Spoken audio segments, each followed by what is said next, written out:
Welcome to the SDA Housing Podcast, brought to you by Ndis Property Australia. Before starting this episode, we need to provide a general disclaimer. Information contained in this podcast is general in nature only. It does not take into account the objectives, financial situation, or needs of any particular person. You need to consider your financial situation and needs before making any decisions based on the information in this podcast. And you should consider seeking independent and professional advice for your personal circumstances. All right, let's begin.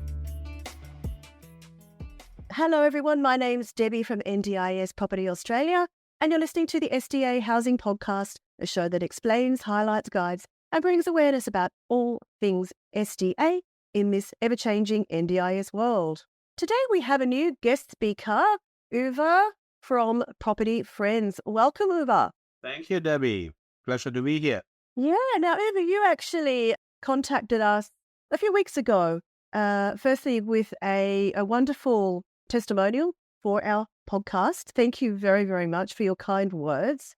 And we had a couple of emails back and forth and invited you to come on the podcast today to tell us a bit about your place in the SDA world and what you do and how you see where things are at the moment. Sure.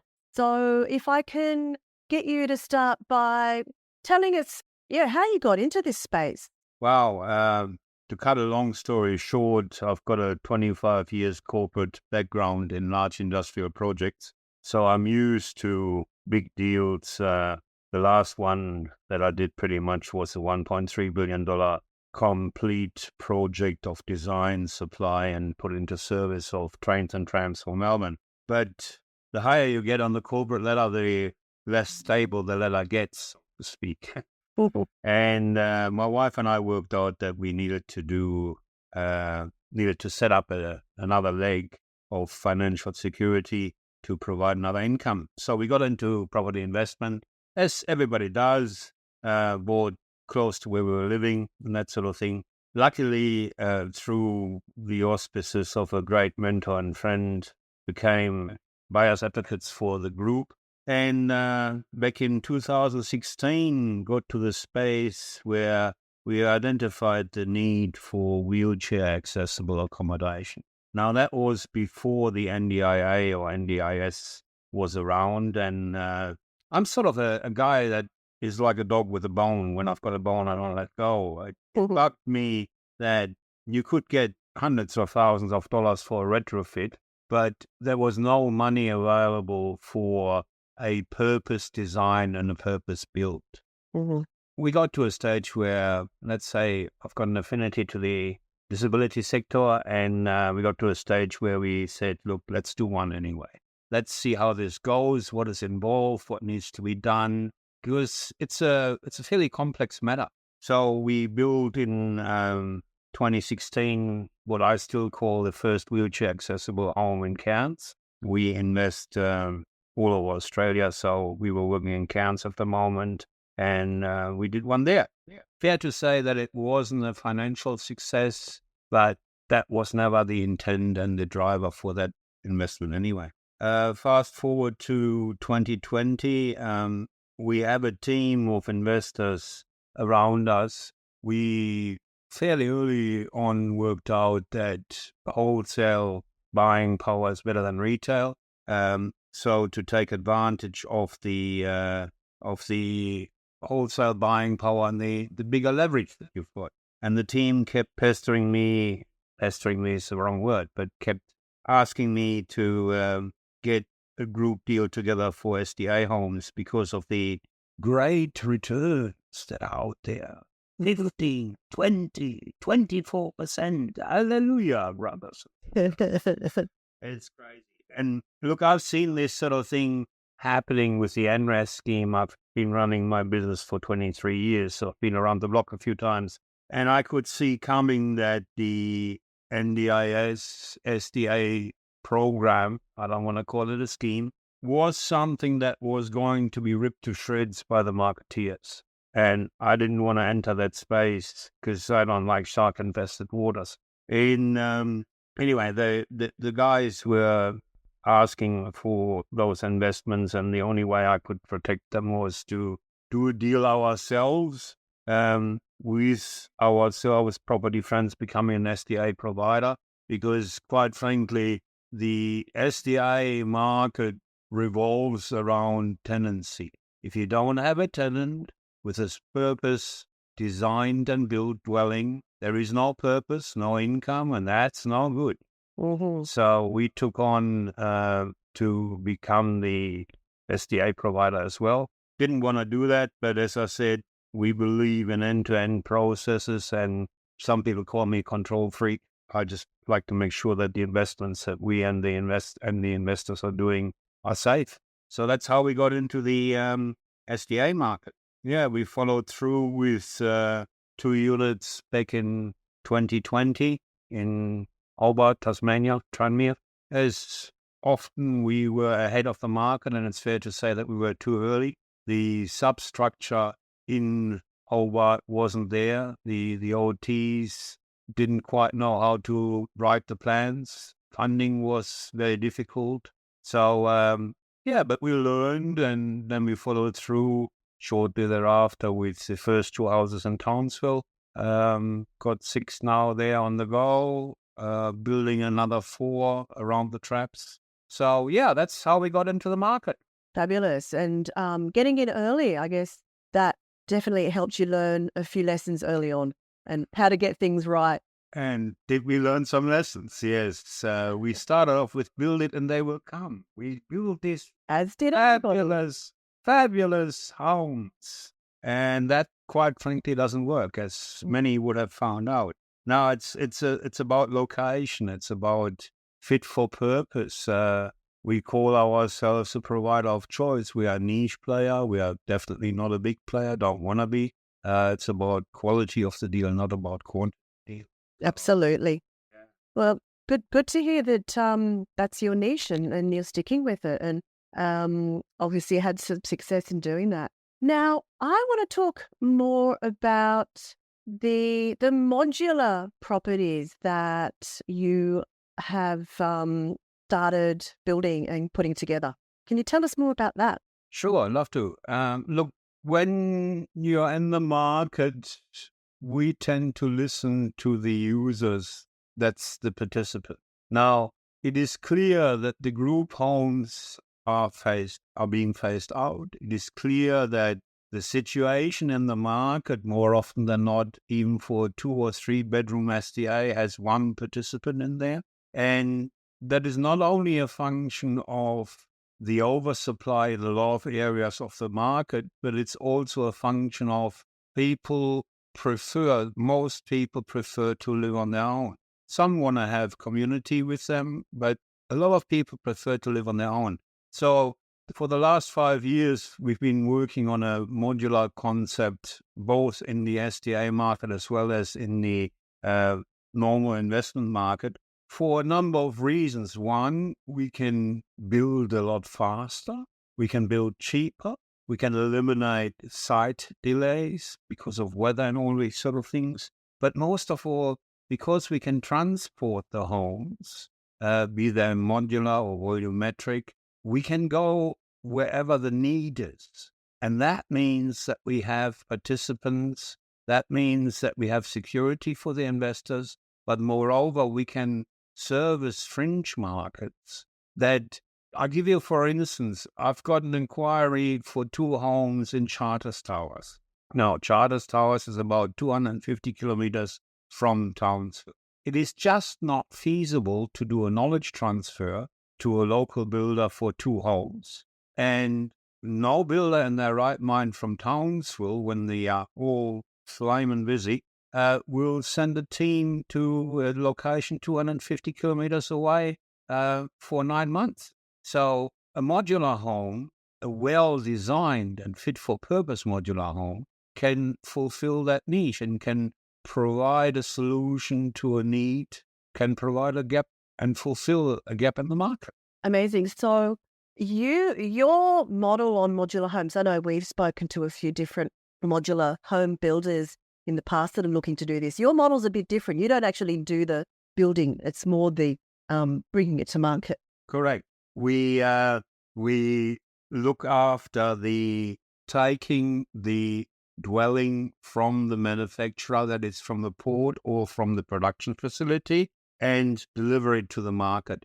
A lot of the manufacturers are really, really good in manufacturing, but very few are good in dealing with councils, dealing with the client requirements that are, especially in the SDA market, very, very specific. And we love sitting together with the participants or their family and really custom designing, making sure that it's fit for purpose, making sure that it fits for the anchor tenant. Now, when I say anchor tenant in multi-people dwellings, we make sure that we have the first participant locked in. That de-risks the property. And the big advantage for that anchor tenant is that they can really have a good amount of influence on how the dwelling is structured. The latest family that we're working with, we're delivering a SDA in the Devonport area in Tasmania. We've been working on that for 3 years. We just could not find the right piece of land. Now, the participant has special requirements, as a lot of them do, and had to be close to a specific hospital where all his supports are coming from. So there's no point in just picking any piece of land. It needs to work. It needs to work for the specific anchor tenant. And heck, it doesn't make a difference to me whether I'll be flippant about it, whether the wall is green with pink polka dots or whether it's beige. If pink polka dots you want, why would I not give that to you? Absolutely. Now, that's so important, is building for the needs of specific participants. And something that we have found, it's just really difficult to bring that together. We've had cases where we've heard of developers or builders doing properties. There's been delays in the build. Push comes to shove, the participants have gone elsewhere. So I guess your modular system brings everything to place. As you said, it can take years to pull something off, but at the end of the day, once you actually start the process of getting the modular designed and then built to site, it's very, very quick. And the big advantage is with a modular build, you can have different components. So in this example, the participant desperately wanted a bathtub. Now, we have modules that have a bathroom modules that have a bathtub. So I just go pretty much like a Lego system, and we put it together. I love that. So how big a home can you build as modular? How big a home do you want? We have single occupancy dwellings that are very compact. I will not use the word small. like a granny fat type setup. Exactly. And the idea with that is not only affordability. Heck, I'm saying that I can bring an SDA to the market at around $350,000 to $400,000. So the owner providers have a real chance here. Now, that's not a 200 square meter dwelling, clear, but it doesn't need to be. Horses for courses, that's the biggest point in the game as far as I'm concerned. But somebody who wants a fully accessible home, we've designed the heck out of. I've spent over $20,000 on design, just on that one high physical support home. But I can bring it to market anywhere in Australia in 6 months from wall to go for about $350,000 to $400,000. Now that means that a family can be an owner provider, or I can find an investor that wants to have a good investment with a security of a tenant. Yeah, that is, I think, the future of SDA investment. That's what I'm seeing is developers and builders and people bringing it together like yourself need to be working with the investor and working with the participants and families like a joint venture to make this happen. Otherwise, there's still so many participants that need these homes, but there's just nothing suitable. Yeah. Nothing remotely suitable anywhere near they want to be. And that, as you said, that build it and they will come model, we know that wasn't ever going to work, and it certainly hasn't. But it's just, no one seems to have really come up with a I won't say a mass scale because nothing is mass scale about SDA. It's very niche. But with a model that can be scaled to the needs and the demand that is going to work like this. Well, it's about being flexible enough to have different design. Now, I don't mind admitting we have cookie cutter components. So, for example, when I embarked 3 years ago on the high physical support one, I was so happy. Boy, was I happy. I came up with a golden design. And I have a habit of talking to the participants, talking to the OTs, talking to the market. And I gave that design and ran it not 1, not 2, not 3, not 4 times past what I consider to be the best qualified and best placed person in Australia on robust. And she said, "Get out of my way. You can't use that design for robust." And I went, "But I spent all this time and money on the design." And she goes, "No, it's not good." So there is a lot of things to be considered for the different, let's call it classification. And one shoe doesn't fit all. You need to have the flexibility in your designs to deliver fit for purpose, not just what the specification requires. Absolutely. Our last build, we spent $200,000 more than we needed to. Now, who in their right mind does that? Well, we do. We are a provider of choice. $37,000 on a commercial sprinkler system, Class 3 building, located in the middle of a golf course. Heck, I would like to live there. So that brings up an interesting topic, Class 3, because we know that in certain jurisdictions in Australia now, you have to build Class 3 if you're wanting to do an SDA. So I did see the video that you sent me through the other day with the small granny flat modular pod that you were constructing up in Cairns, I believe it was, cyclone rated. So obviously, Class 3, cyclone rating, whatever is needed, is doable in this modular design. It is. And there are, again, horses for courses. For an improved livability home, I may not have to go Class 3. I may be able to go Class 1A, 1B. But security of the tenants and safety is paramount to us. Even in a Class 1B, I can provide security and safety. You and us have had discussions about the fire night system. Brilliant solution. It's a localized fire prevention system that I can install and retrofit in the home and make sure that everybody's okay, because it doesn't matter at the end of the day. I don't want to be the SDA provider that stands in front of the coroner and has to explain why the second person couldn't get out of the house. That's just not enough. No, it's not. And we look at SDAs as a long-term solution, as a long-term relationship and partnership. That's when it works best. I love the way that you're just going about this whole way of doing SDA differently, because I think it's the way it has to be done. Whether it's with Modular or with others, it's very much bespoke, designed for the participants, working with them, working with their providers, their OTs, to build something that is their forever home. Absolutely. Well, that's the best solution for everybody. Ideally, I'd love people to move into the home and they like it so much they won't go anywhere. And that's again about being reasonable. You can be a reasonable and a good landlord. It's the security of tenure that makes it really, really work. Yeah, absolutely. So changing topic a little, but still on the modular, are there any different considerations in terms of the land, the site that need to be considered with a modular build, or is it really the same as any other property construction? It is really the same as any other SDA property construction. Yeah. In the normal investment market, I can get away with lots of different locations. But in the SDA market, I need to be close to facilities. That's why we have identified a specific area in Townsville. And we are 7 minutes from city center. We are 2 minutes from the next hospital. We are in motorized wheelchair access from a shopping strip.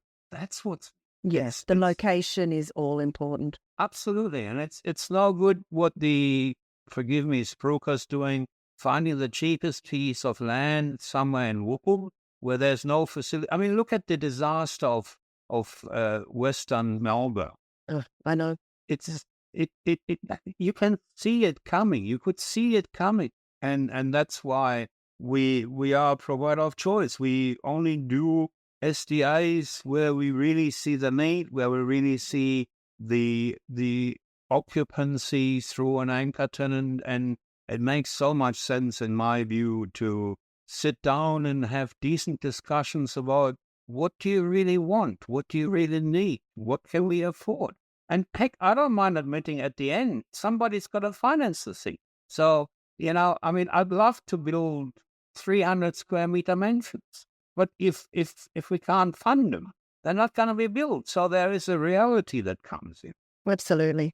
Last thing I wanted to really talk about with your experience with design and putting together these plans for these properties. We know that the SDA Design Guidelines are 2 years overdue from being updated, and there is now a review underway to get that done. But what's your thoughts on the whole guidelines and where they're at and maybe what should be done? Well, a review is very, very much necessary. I'll give you a case in point. We are building at the moment a robust in Townsville, and I had 2 bathrooms, one for the participant as an ensuite with a bathtub, and one for the guests and the OOA for the staff with a shower.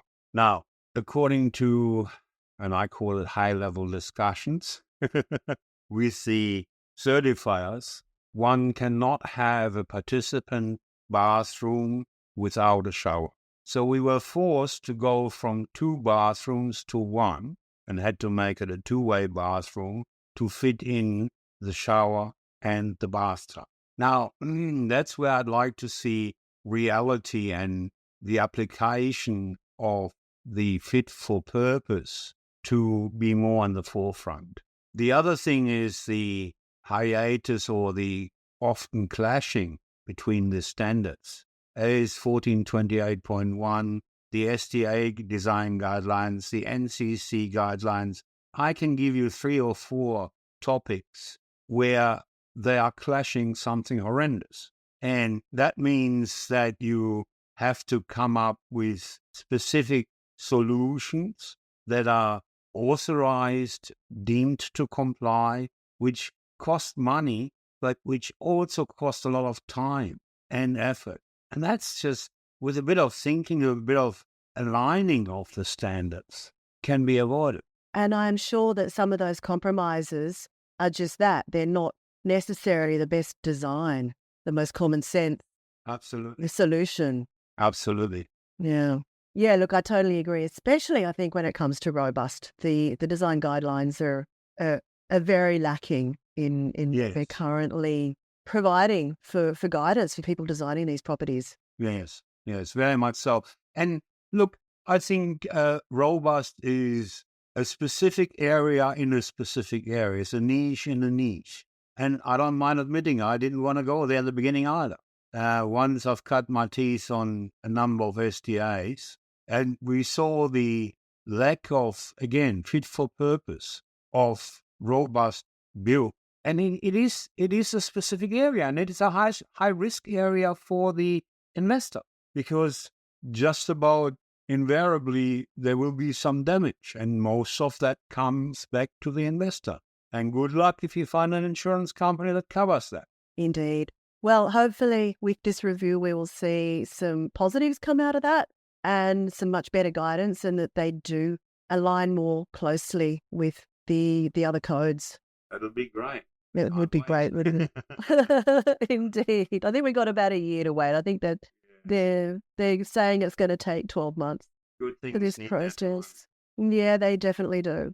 Okay then. Was there anything else you wanted to just touch on? Yeah, look, I'd like to compliment you and Min on this podcast. I really Thank think you it's very much. terrific.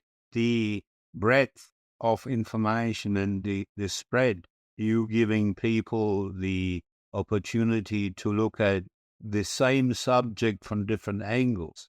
I've been listening for the last 2 years, and it's just fantastic. Thank you. Well, thank you very much. We really appreciate that. And I mean, that's the whole point of what we do, is just getting the information out there from as many different perspectives as we can. And that's not about competition. It's about bringing out the knowledge in everybody that is in the market. And it raises the whole market and the whole industry. Fantastic. You. Well, thank you so much. You were very very grateful for your feedback, and we will continue to do what we do as long as we can. Sounds great to me. Let's do it to it. Okay, well, thanks for your time today. It's been a pleasure to have you on and chatting about your perspective of the SDA market and what you're doing. If anybody wants to reach out to you, how do they connect? Best is on our website, www.propertyfriends.com.au. We've got an SDA section on our website. There's a link to the discovery call. I'm happy to chat. My wife says I do that underwater. So, yeah, that's the best way. Or if somebody wants to drop an email, the links are on the website. Wonderful. There's many ways to skin a cat. Let's find the right way for this. Perfect. Well, thank you so much, Uwe. It's been a pleasure. And I'm Debbie from Ndis Property Australia, and that's it for today. Thank you very much. Bye. Bye. We hope you enjoyed this episode. Please make sure you are subscribed and following us so you can keep in the loop with all of our upcoming episodes. We would really appreciate it if you could leave us a 5-star rating, a written review, and to share this podcast with those that could benefit. Until next time, catch you on the next episode.